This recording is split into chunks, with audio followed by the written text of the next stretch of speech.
ધોરણ 11 કોમર્સ વિષય અર્થશાસ્ત્ર પ્રકરણ 6 બજાર. અગાઉના પીરિયડની અંદર આપણે બજાર કોને કહેવાય, બજારના ઘટકો અને બજારનું વર્ગીકરણ જોઈ ગયા હતા. બરોબર. બજારના વર્ગીકરણની અંદર આપણે સ્થાન આધારિત બજાર એના વિશે જોઈ ગયા હતા.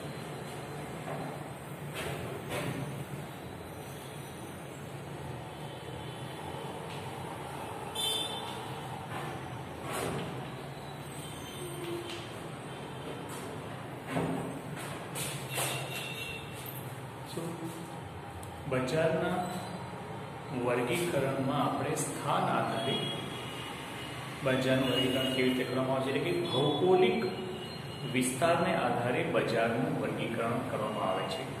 તેમાં જોઈએ તો આપણે સ્થાનિક બજાર, પ્રાદેશિક બજાર, રાષ્ટ્રીય બજાર અને આંતરરાષ્ટ્રીય બજાર. બરોબર. તો હવે જોઈએ છે આપણે કે આંતરરાષ્ટ્રીય બજાર છે એ આયાત નિકાસ આધારિત બજાર છે. આમ તો જોવા જઈએ તો ખરેખર હવે બજારને કોઈ સીમા રહી નથી. એટલે બજાર વિશ્વ એક આખું બજાર બની ગયું છે.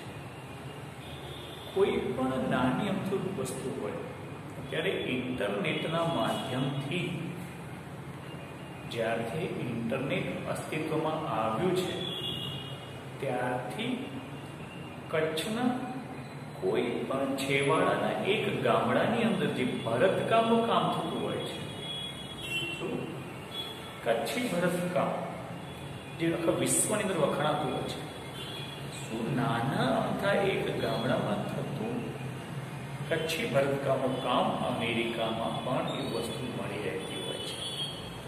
એટલે કે એમ કહેવા જઈએ તો અત્યારે વિશ્વ એક આખું બજાર બની ગયું છે અને એટલા માટે બજાર માટે કોઈ સીમા રહી નથી.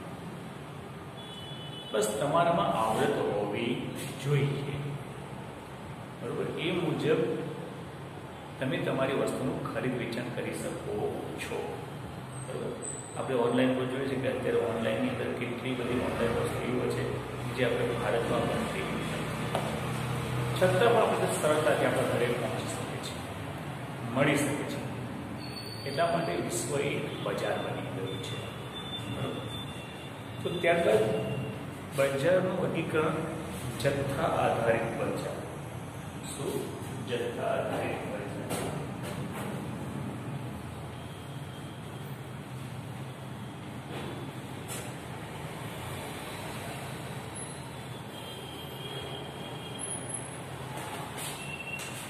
જથ્થા આધારિત બજાર એટલે શું? અહીંયા આગળ બજારનું વર્ગીકરણ કરવાનો બીજો ભાગ છે. પહેલા બધું સ્થાન આધારિત બજાર, બીજું છે જથ્થા આધારિત. જથ્થો ઉત્પાદક વસ્તુનું ઉત્પાદન કરે છે, એ ઉત્પાદક અવિરતપણે, એટલે કે જો એને કોઈ પણ પ્રકારની અડચણનો સામનો ન કરવો પડે, કોઈ પણ મુશ્કેલીઓનો સામનો ન કરવો પડે, તો અવિરતપણે તેનું ઉત્પાદન ચાલ્યા જ કરતું હોય છે. પરંતુ ઉત્પાદક સીધો ગ્રાહકો સુધી પહોંચી શકતો નથી. શું? હા, ઉત્પાદક બજારમાં વસ્તુની જાહેરાત કરે છે. જાહેરાતના ઘણા બધા માધ્યમો છે. શું? એ જાહેરાતનો ઉદ્દેશ શું છે? કે પોતે આ વસ્તુનું ઉત્પાદન કરે છે, એક અને બીજું ઉત્પાદકો એ દર્શાવવા માંગે છે કે પોતાની વસ્તુ બીજાની વસ્તુ કરતા ચડિયાતી છે, પછી હોય કે ના હોય, એ દર્શાવવા માંગે છે. એટલે અહીં ઉત્પાદક દ્વારા વસ્તુનું ઉત્પાદન થાય છે, પરંતુ તે સીધો ગ્રાહકો સુધી પહોંચી શકતો નથી. એટલા માટે ગ્રાહકો સુધી એને પહોંચવા માટે એને કોઈક કડીની જરૂર પડે છે, વચ્ચેના એક માધ્યમની જરૂર પડે છે. અને એ માધ્યમ બને છે જથ્થા આધારિત બજાર. શું કે જ્યાં આગળ અમુક જથ્થામાં વસ્તુનું ખરીદ વેચાણ થતું હોય, અમુક જથ્થામાં, નાનો જથ્થો, મોટો જથ્થો, વધારે જથ્થો, વેપારીની શક્તિ પ્રમાણે, વેપારીની નાણાકીય શક્તિ પ્રમાણે તે વસ્તુનું ખરીદ વેચાણ કરે છે અને એને આધારે, એ જથ્થાને આધારે વસ્તુનું ખરીદ વેચાણ કરે છે. તેને આધારે જથ્થા આધારિત બજારનું વર્ગીકરણ કરવામાં આવે છે. એ જથ્થા આધારિત બજારના વર્ગીકરણને પણ બે ભાગમાં વહેંચવામાં આવે છે. પહેલું છે જથ્થાબંધ બજાર.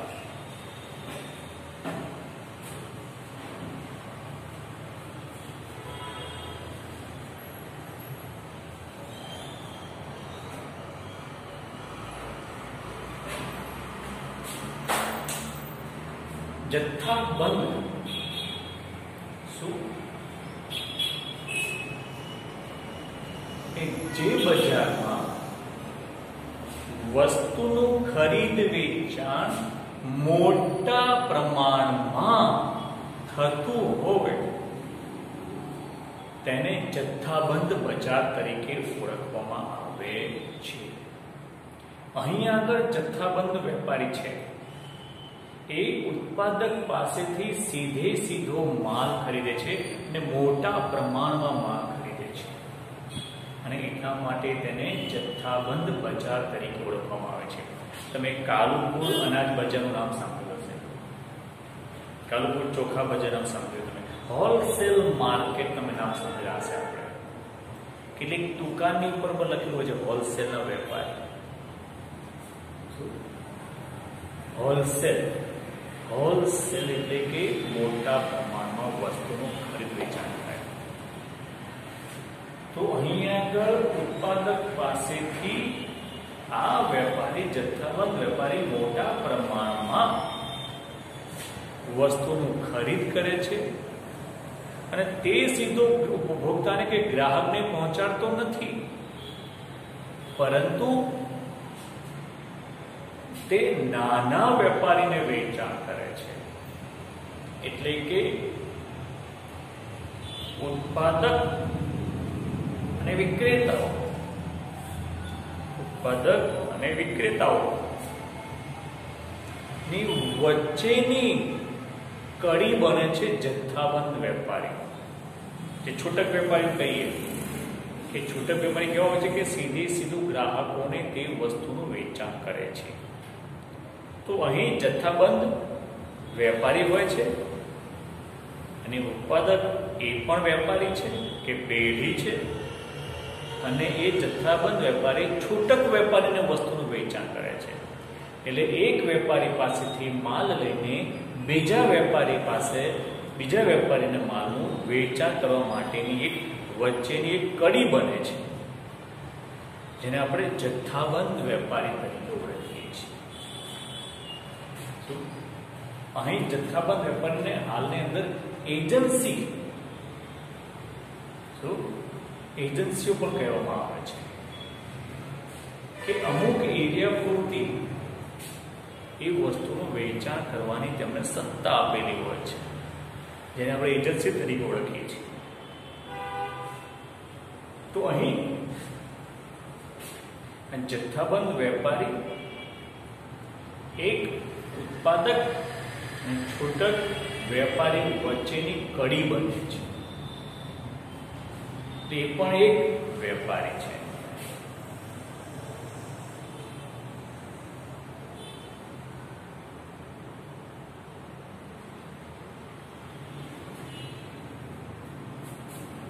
અહીં ખાસ એ ધ્યાનમાં રાખવું તમારે વિદ્યાર્થીઓ, જો ઉત્પાદક કોઈ દિવસ સીધો ગ્રાહક સુધી પહોંચી શકતો નથી. એટલે યાદ રાખેલો વિદ્યાર્થીઓ કે ઉત્પાદક જથ્થાબંધ વેપારીને માલ વેચે છે અને જથ્થાબંધ વેપારી છૂટક વેપારીને માલ વેચે છે અને છૂટક વેપારી એ ગ્રાહકને માલ વેચે છે. તો તમારે યાદ રાખવાનું જથ્થાબંધ વેપારી કયા બે વચ્ચેની કડી સમાન છે? ઉત્પાદક અને છૂટક વેપારી વચ્ચેની કડી કોણ બને છે? તો કે જથ્થાબંધ વેપારી. શું? ઉત્પાદક કે જથ્થાબંધ વેપારી સીધે ગ્રાહકો સુધી માલ પહોંચી શકતા નથી. શું? એટલે ઉત્પાદક અને ગ્રાહકો વચ્ચેની કડી છે, બે કડી છે, યાદ રાખી લીધે. ઉત્પાદક અને ગ્રાહકોની વચ્ચે બે કડી છે. એક જથ્થાબંધ વેપારી અને બીજું આવે છે છૂટક વેપારી, જે આગળ જોઈએ આપણે. તો અહીં આવી રીતે જથ્થાબંધ બજાર પણ આવી જથ્થાબંધ બજારમાં વેપારીઓ જથ્થાબંધ વેપારીઓ આ રીતે કાર્ય કરતા હોય છે. બરોબર. ત્યારબાદ બીજું આવે છે છૂટક બજાર.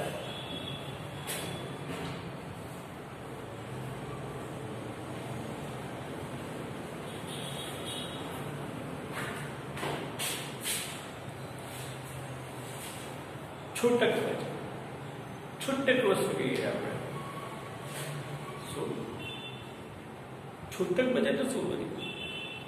તો અહીંયા આગળ જે બજારમાં નાના જથ્થામાં વસ્તુનું ખરીદ વેચાણ થતું હોય તેવા બજારને છૂટક બજાર તરીકે ઓળખવામાં આવે છે. શું? જે બજારમાં નાના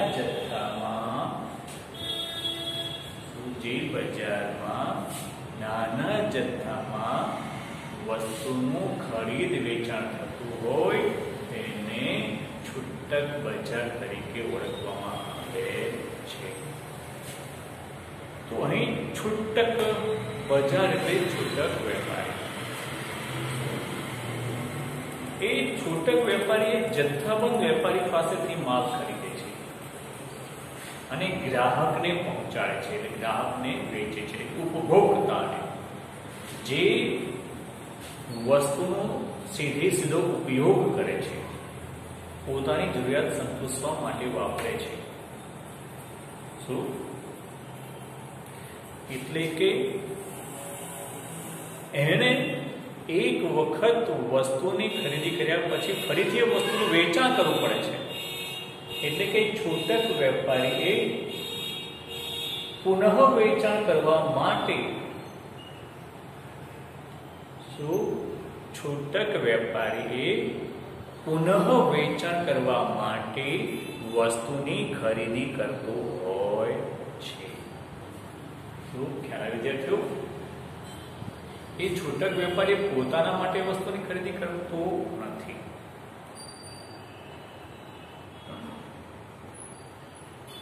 એ છૂટક વેપારી ઉપભોક્તા સુધી માલ પહોંચાડવા માટેની ક્રિયા કરે છે.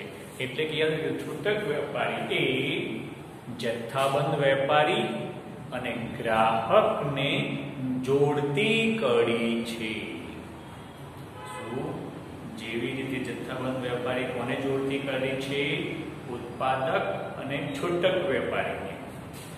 જ્યારે છૂટક વેપારી એ જથ્થાબંધ વેપારી અને ગ્રાહક એટલે કે ઉપભોક્તા એ બેને જોડતી કડી છે.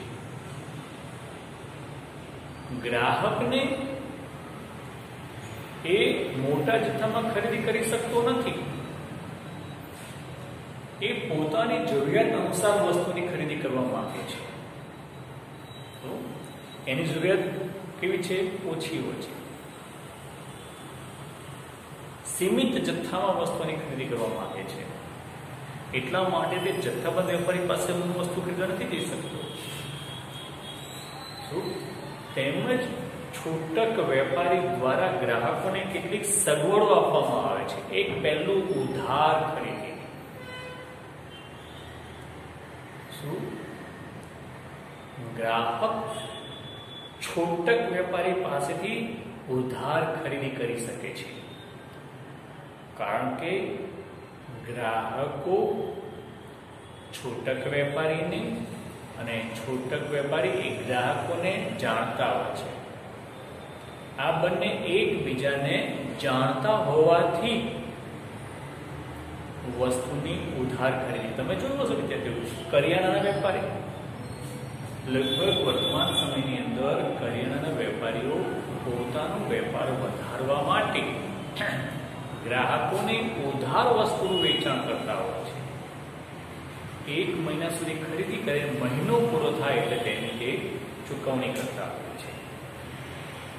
આવી સેવા જથ્થાબંધ વેપારી આપી શકતો નથી. અને એટલા જ માટે ગ્રાહકોની સંપૂર્ણ જાણકારી, ગ્રાહકો કઈ વસ્તુને પસંદ કરે છે, કઈ વસ્તુ પસંદ કરતા નથી, ગ્રાહકની કઈ જરૂરિયાત છે, એ છૂટક વેપારી જાણતા હોય છે. જથ્થાબંધ વેપારી જાણતા હોતા નથી. એટલે અહીં ખાસ ગ્રાહકની દરેક જરૂરિયાત તેમજ જથ્થાબંધ વેપારી કે ઉત્પાદક વેપારી કરતા પણ વધારાની અમુક સેવાઓ એ છૂટક વેપારી આપી શકે છે. તમે જોયું વિચારશો કે કેટલીક વખત કરિયાણાનો વેપારી હોય કે નાનો વેપારી હોય કે જ્યારે ગ્રાહકને ઓળખતો હોય તેવા સંજોગોમાં ઉત્પાદક કે જથ્થાબંધ વેપારી પાસેથી અમુક સેવા ન મળી હોય, દાખલા તરીકે કોઈ માલ ખરાબ નીકળ્યો હોય તો એ પરત આપવાની જવાબદારી ઉત્પાદક પાસેથી આ પરત લેવાની જવાબદારી ન આપવામાં આવતી હોય, સેવા ન આપવામાં આવતી હોય, સગવડ ન આપવામાં આવતી હોય, તેવા સમયે છૂટક વેપારી પોતાના જોખમે પણ ગ્રાહકને તે સેવા પૂરી પાડતો હોય છે, જેથી કરીને પોતાનો ધંધો તે વધારી શકે છે. તો આવી રીતે આપણે છૂટક વેપારી ગ્રાહકોને પોતાની ગ્રાહકની જરૂરિયાત અનુસાર વસ્તુનું નાના જથ્થામાં કે જરૂરિયાત મુજબ તે વસ્તુનું વેચાણ કરતો હોય છે. તો વિદ્યાર્થીઓ યાદ રાખી લીધું કે છૂટક વેપારી કોની કોની વચ્ચેની કડી છે? તો છૂટક વેપારી એ જથ્થાબંધ વેપારી અને ઉપભોક્તા એટલે કે ગ્રાહક બેની વચ્ચેની કડી બને છે. શું ખ્યાલ વિદ્યાર્થીઓ? બરોબર. જથ્થાબંધ વેપારી એ ઉત્પાદક અને છૂટક વેપારી વચ્ચેની કડી છે, ત્યારે છૂટક વેપારી એ જથ્થાબંધ વેપારી અને ઉપભોક્તાઓ વચ્ચેની કડી સમાન છે. તો આવી રીતે બજારનું વર્ગીકરણ જથ્થા આધારે કરવામાં આવે છે. બરોબર. ત્યારબાદ હરીફાઈને આધારે પણ બજારનું વર્ગીકરણ થાય છે. બરોબર. આ જથ્થા આધારિત બજાર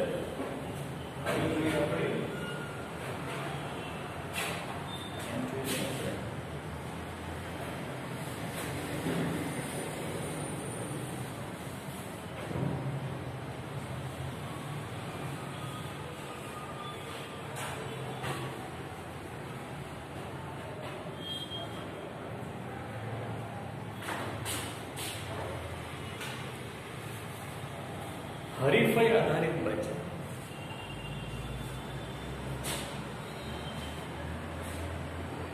આગળ જોઈ ગયા આપણે માંગ અને પુરવઠામાં આવક અને ખર્ચના ખ્યાલોની અંદર પૂર્ણ હરીફાઈ વાળું બજાર, અપૂર્ણ હરીફાઈ વાળું બજાર, તો અહીં જ્યારે હરીફાઈ આધારિત બજાર નક્કી કરવા માટે બજારમાં ખરીદનારાઓની સંખ્યા અને વેચનારાઓની સંખ્યાના પ્રમાણને આધારે ખરીદનારાઓ કેટલા છે, લગભગ ખરીદનારાઓ અસંખ્ય જ હોય છે, પરંતુ વેચનારાની સંખ્યા સીમિત હોય છે.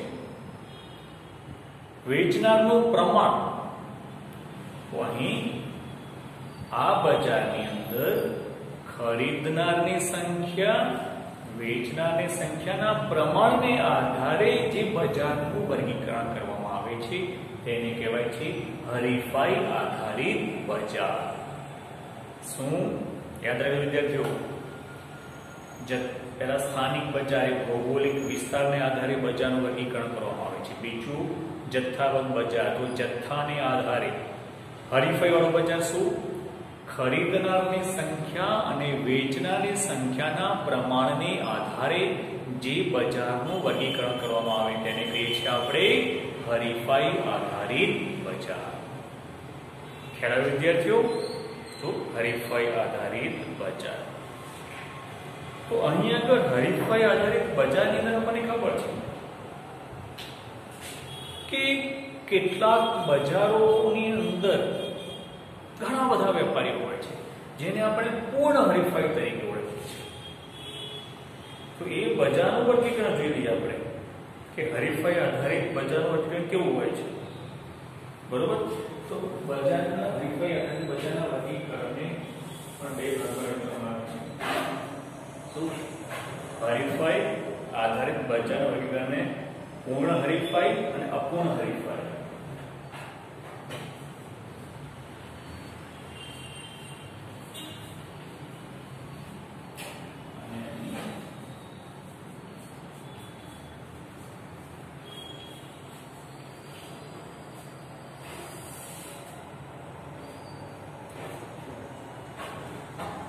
હરીફાઈને આધારે બજારને બે ભાગમાં વહેંચી દેવામાં આવે.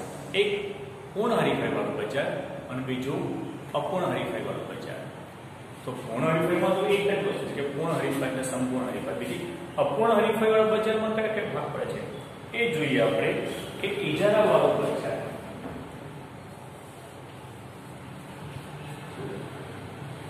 પહેલો ભાગ છે ઇજારા વાળું બજાર. બીજું છે ઇજારાયુક્ત